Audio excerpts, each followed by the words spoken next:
எம்ஜிஆர்ட்ட போய் கேட்டாங்க, என்ன உங்களுடைய கொள்கை என்னன்னு கேட்டாங்க. என்னுடைய கொள்கை அண்ணாயிசம்னாரு. அண்ணாயிசம்னா என்ன? ஒழுகாத வீடு, கிழியாத ஆடை, ஆறாத சோறு, இதுதான் அண்ணாயிசம். எம்ஜிஆருடைய அந்த வளர்ப்பு இருக்குல்ல, ஒரு வறுமை பகுதியிலிருந்து மேலிருந்து வந்த ஒரு நடிகன். அப்படியே போகும்போது அம்மா வந்தாங்க.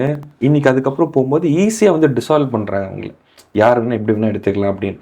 அப்போ ஒரு கொள்கை கட்டமைப்பு இல்லாம போற மாதிரி தான் அதே எம்ஜிஆரை சொல்லி அந்த எம்ஜிஆர் ரசிகர்களையும் தனதாக்கிக்கணும் அப்படிங்கிற பார்வை தான் விஜய்க்கு இருக்கே ஒழிய, என்ன விஷயத்தை நம்ம செயல்படுது. இன்னைக்கு அவருடைய அந்த மேனிஃபெஸ்டோ எல்லாம் பாருங்க, நீ 2000 ரூபாய் தெரியா, 500 ரூபாய் சேர்த்துற ஹைக்கு, பெரிய வித்தியாசமே இல்லை, கார்பன் காப்பி தான். பிஜேபியும் ஏடிஎம்கே தலைவர்களை சொல்லி தானே அவங்க அதேதான் தமிழ்நாட்டுக்குள்ள ஒரு அவங்க என்னன்னா ஒரு குறுக்கு வழியில போய் ஒரு பிம்பத்தின் அடிப்படையில ஒரு விஷயத்தை வாங்கணும் அப்படிங்கிற பார்வை தான் தமிழக வெற்றி கழகத்தில் இருக்கு. இவங்க ஒரு கட்டத்துக்கு போனாலுமே ஈஸியா டிசால்வ் பண்றதுக்கான எல்லா வழிமுறைகளும் ஏற்படக்கூடிய விஷயம் தான். இன்னைக்கு அதிமுகவினுடைய சிதைவை பாக்குறீங்கல்ல, இதுதான் அப்படியே நீங்க ஃபியூச்சரிஸ்டிக்கா டிவிக்கே ஒரு வேலை வளருது அப்படின்னு சொன்னா இதே விஷயம் தான் நடக்கும். பிஜேபியோட வளர்ச்சியை எப்படி பாக்குறீங்க நீங்க? அமித்ஷா என்ன பண்ணிட்டாருன்னு பாத்தீங்கன்னா, நேற்று ஒரு இன்டர்வியூல கிளியராகவே சொல்லிட்டாரு, நாங்க வந்து தேசிய கட்சியா வந்து தமிழ்நாட்டுல வளர முடியல, அதுக்காக தான் நாங்க என்ன பண்ணணும் பாத்தீங்க அப்படின்னா அதுக்கான கட்டமைப்பு இல்லை அப்படின்ற மாதிரி சொல்லிட்டாரு ஆக்சுவலா. இப்போ நம்ம ஏடிஎம்கேவே வந்து நம்ம பலவீனப்பட்டிருக்கு, அதோடைய சிதைவை நோக்கி போயிட்டு இருக்கு அப்படின்ற மாதிரி பேசுறோம் இல்லையா? அப்போ அந்த கட்சியை பிடிச்சி அதுல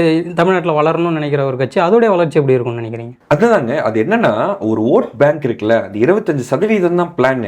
ஏடிஎம்கே பிடிக்கிறதுங்கிற விஷயம் இல்லை. திமுகவினுடைய எதிர்வாக்குகள் யாரு வந்து ஒரு இடத்துல குவியலா சேர்த்து வச்சிருந்தாங்களோ அந்த வாக்குகளுக்கு இனிமேல் நான் தான் ஃபேஸ் அப்படிங்கிற இடத்த ப்ரொஜெக்ட் பண்றது தான் தமிழக வெற்றி கழகம் நினைக்குது. அதுக்கு ஃபேஸா இருந்தவங்க யாரு? தீய சக்தி அப்படின்னு சொன்னது எம்ஜிஆரும் ஜெயலலிதாவும். அந்த தலைவர்களே எங்க தலைவர்கள் தான். ஏற்கனவே 5 பேர் வச்சிருக்கோங்களா, +2 போட்டுக்குங்க, 7 பேரு அப்படின்னு சொல்லி அந்த இடத்துக்கு கொண்டு போகணும்னு நினைக்கிறாங்களே ஒழிய, ஒரு புதுசா ஒரு விஷயத்த சொல்லி ஒரு நம்பிக்கையை உருவாக்கி பண்ணணுங்கிற இடத்துல யாருமே இல்லை. குறிப்பா விஜய் கிடையாது.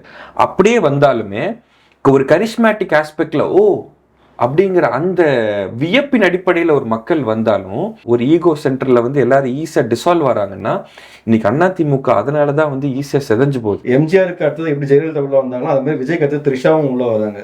ஓகேங்களா? ஸோ இப்படிதான் வந்து என்ன பண்றாங்கன்னா ஒரு கட்டமைப்பை வந்து கிரியேட் பண்ணி மக்களோட மைண்ட்ல வந்து எம்ஜிஆர் ஜெயலலிதா மாதிரி விஜய் த்ரிஷான்றது. அப்போ ஃபியூச்சர்ல த்ரிஷா வந்து சிஎம் ஆனாலும் அக்செப்ட் பண்ணி தான் ஆகணும் அப்படின்ற மாதிரி தான் தோணுது மைண்ட்ல. ஒரு தங்க மோதிரம் தான், எல்லாமே ரிப்பீட் ஆகாது.